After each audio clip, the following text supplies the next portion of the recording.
Hello दोस्तों। अगर आप एनआईएसएम की म्यूचुअल फंड डिस्ट्रीब्यूशन एग्ज़ाम की प्रिपरेशन कर रहे हो या आप चाहते हो कि आप इस एग्ज़ाम को फेस करें और फर्स्ट अटेम्प्ट में क्लियर करें, तो आज का इस वीडियो से आपको मालूम चलेगा कि कैसे आपका प्रिपरेशन स्ट्रैटेजी होना चाहिए। तो चलिए वीडियो को स्टार्ट करते हैं। देखिए, अगर आप ये एग्ज़ाम देने चाह रहे हैं तो आपको सबसे पहले 15 डेज़ का एक गैप देने होंगे between the date of enrolment and date of actual examination. तो क्या है इस मामले में, मैं आपको थोड़ा-सा क्लियर कट बता देता हूँ। देखिए, जब भी हम लोग एग्ज़ामिनेशन के लिए फॉर्म फिल अप कर रहे हैं ऑनलाइन मोड पे, आपको तब पूछा जाएगा कि आप कौन-सा डेट में एग्ज़ाम देने चाह रहे हो।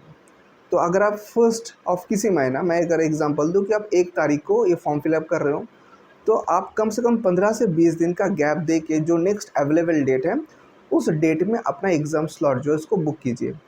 हालाँकि ये एग्ज़ाम जो है, ये एग्ज़ाम डेली बेसिस में होता है, पर आपके पास सफिशिएंट टाइम होना चाहिए ताकि आप अच्छे से प्रिपरेशन कर पाएँ। तो ये रहा आपका फर्स्ट स्टेप। सेकंड स्टेप है कि जब भी आप एनरोल कर रहे हो, तो फ़ीस पेमेंट करने के बाद आपको एनआईएसएम से जो स्टडी मैट है, वो मिल जाता है।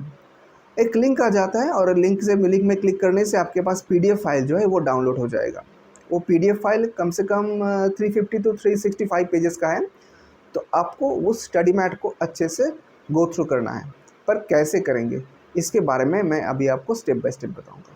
तो स्टेप नंबर 3 में आपको क्या करने होंगे, देखिए, 2 तरीके से आप स्टडी कर सकते हैं। अगर आप डिजिटल स्टडी में या डिजिटल लर्निंग में अगर आप एक्वेंटेड है, तो आप ये जो स्टडी मैट है उसको अपनी टैब या अपनी फ़ोन, स्मार्टफ़ोन या लैपटॉप में उसको स्टडी कर सकते हैं। एक-एक पेज ओपन करके उसको गो थ्रू कर सकते हैं। पर मैंने जो चीज़ किया था वो है कि मैंने डायरेक्टली प्रिंट आउट ले लिया था। टोटल 12 चैप्टर्स है, तो करीब 350 से 365 पेज का जो प्रिंट आउट है वो मैंने ले लिया था।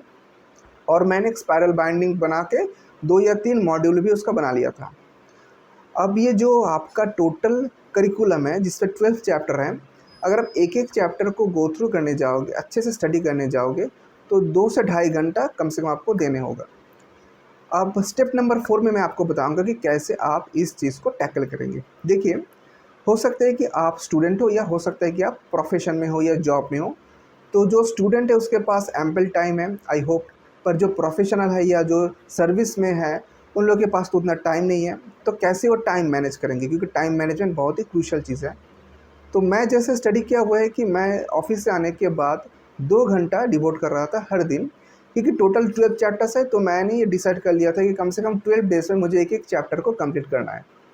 तो मैं एक-एक चैप्टर कम जैसे-जैसे कंप्लीट किया, साथ-साथ जो हाइलाइटेड पोर्शन है उसको मैं मार्किंग करना चालू कर दिया था। तो जैसे ही मेरा फर्स्ट चैप्टर खत्म हुआ, तुरंत मैंने क्या किया था, एक क्विक रिवीजन कर लिया और जो हाइलाइटेड पोर्शन है, जो मार्क्ड पोर्शन है, उसको मैंने देख लिया। तो उससे क्या हुआ कि मेरे को इन डेप्थ नॉलेज मिल गया था, प्लस जो हाइलाइटेड जो फोकस एरिया है, उसके मामले में मुझे एकदम अच्छे से ग्रिप आ गया था। ऐसे ही 12 डेज़ में मैंने 12 चैप्टर कंप्लीट कर लिए। फिर मैंने 1 दिन का गैप दिया। फिर मैंने जो चीज़ किया वो है कि मैंने तुरंत जो स्टडी मैट है उसको फिर से रिवाइज़ किया। देखिए, आप 12 डेज़ पहले जो चीज़ पढ़ेंगे, डेफ़िनेटली 12 या 13 दिन बाद मेमोरी से कुछ तो आपका वाइप आउट हो जाएगा। तो ये बहुत ज़रूरी है कि आप सारा चीज़ को एक बार रिकैपिचुलेट कर लें।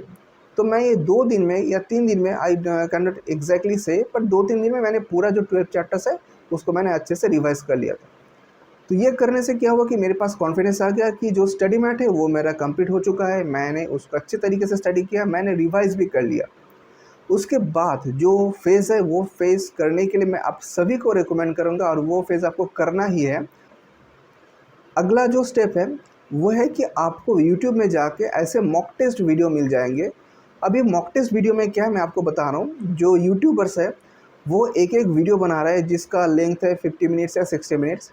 उसमें वो लोग 100-100 या उससे ज़्यादा क्वेश्चन और उसका जो ऑप्शंस है, जो एमसीक्यू के हिसाब से है, वो सारा क्वेश्चन और जो एमसीक्यू है वो वहाँ पे डिस्कस कर रहे हैं।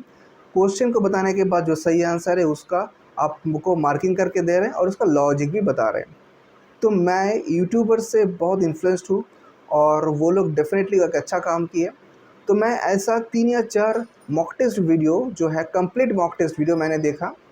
तो करीब उससे क्या हुआ कि मेरे पास करीब-करीब 300 टू 400 क्वेश्चन जो है वो मॉक टेस्ट में था, उसका पूरा रिवीजन हो गया। और जैसे ही मेरा ये रिवीजन हुआ तो मैंने नोट डाउन किया कि बहुत सारा चीज़ है जो यूट्यूब वीडियो में मुझे मिल रहा है, जो यूट्यूबर्स वीडियो बना रहे हैं, वो मेरा जो स्टडी मैट है उस पर कवर नहीं है, पर बहुत रिलेवेंट है। तो मैंने क्या किया, साथ साथ वो सारा पॉइंट्स को नोट डाउन करने लगा था कि जो जो चीज़ मैं कर नहीं सकता हूँ, या जो जो मैं वो मॉक टेस्ट जो सीरीज़ चल रहा था यूट्यूब में, तो अगर मैं किसी क्वेश्चन का आंसर नहीं दे पा रहा तो मैं तुरंत उसको नोट डाउन कर रहा था। तो आई होप कि ये करने से क्या हुआ कि मेरे पास स्टडी मेट का नॉलेज आ गया, जो मॉक टेस्ट है उसको मैंने फेस कर लिया, और जो मेरा वीकनेस था उसको मैंने पॉइंट आउट कर लिया। बस अभी जो मेरे पास काम बचा था वह है कि जो मेरा नोट डाउन पोर्शन है उसको रिवाइज़ करना। तो मैं करीब-करीब 3 से 4 बार उसको अच्छे से रिवाइज़ किया, और मेरे पास ऐसे 70 से 80 एमसीक्यू क्वेश्चन आ गए थे जो मुझे इनिशियली नहीं आ रहे थे, पर जैसे ही मैंने उसको नोट डाउन कर लिया तो वो क्वेश्चन का आंसर मैं दे पा रहा था। तो ये काम जो है ये आपको डेफ़िनेटली करना है। और उसके बाद मेरे पास 2 या 3 दिन का एक्स्ट्रा टाइम था, तो मैंने क्या किया, जो टोटल करिकुलम है उसमें मैंने देखा कि कुछ टेक्निकल वर्ड्स हैं, तो मैं वो टेक्निकल वर्ड्स के ऊपर गूगल में जाकर अलग से सर्च किया, क्योंकि मेरे को ये पर्सनल नैक था कि मुझे वो सारे टॉपिक के बारे में अच्छा सा नॉलेज रखना है। तो मैं वो सारा टॉपिक के बारे में गूगल में जाकर सर्च करके उसका जो इन्फॉर्मेशन है वो मैंने गैदर किया, और उसमें अगर मुझे कुछ लगा कि ये नोट करने लायक है तो मैं तुरंत मेरा जो कॉपी है और डायरी है उसमें मैंने नोट कर लिया। तो ये करने से क्या हो गया कि मेरा जो प्रिपरेशन था वो पूरा सॉलिड प्रिपरेशन हो गया। एक तो स्टडी मैट कंप्लीट हो गया, रिवाइज़ हो गया, मैंने मॉक टेस्ट दिया। मॉक टेस्ट में जो क्वेश्चन का आंसर मैं नहीं दे पा रहा था उसका मैंने जॉटिंग कर लिया था, उसको मैंने रिवाइज़ कर लिया। कुछ एक्स्ट्रा एडिशनल पॉइंट्स मैं यूट्यूब में या गूगल में जाके मैंने सर्च करके वो इन्फॉर्मेशन भी कलेक्ट कर लिया। तो उससे क्या हुआ कि मेरे पास एक साउंड डेटाबेस या नॉलेज बेस जो है वो बन गया। तो उसके बाद जैसे ही मैंने एग्ज़ाम अपीयर किया, 2 घंटे के एग्ज़ाम है, and I think I took 1 and half hour to answer all the question, और क्वेश्चन देने के बाद वहीं पे ही आपका रिज़ल्ट आ जाता है। तो मैंने देखा कि I have pass the exam. तो मैं आप सभी को बोलूँगा कि आप इस एग्ज़ाम का प्रिपरेशन अच्छे से कीजिए।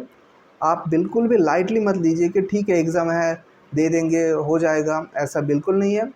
बहुत टेक्निकल पेपर है, बहुत सारा चीज़ है जो मैं ख़ास करके मुझे नहीं मालूम था, पर ये स्टडी मैट और वीडियो देखने के बाद डेफ़िनेटली मैं बहुत एनरिच हुआ हूँ। मुझे बहुत कुछ जानने को मिला है। अब ये डिपेंड करता है कि आप इस नॉलेज को कैसे एग्ज़ीक्यूट करोगे। आप म्यूचुअल फ़ंड डिस्ट्रीब्यूटर बन सकते हो, आप एआरएन नंबर लेके म्यूचुअल फ़ंड सेल कर सकते हो, या आप अपने जो जॉब है उसमें एक अलग से एक सर्टिफ़िकेट का आपको जो एडेड एडवांटेज है वो आप ले सकते हो।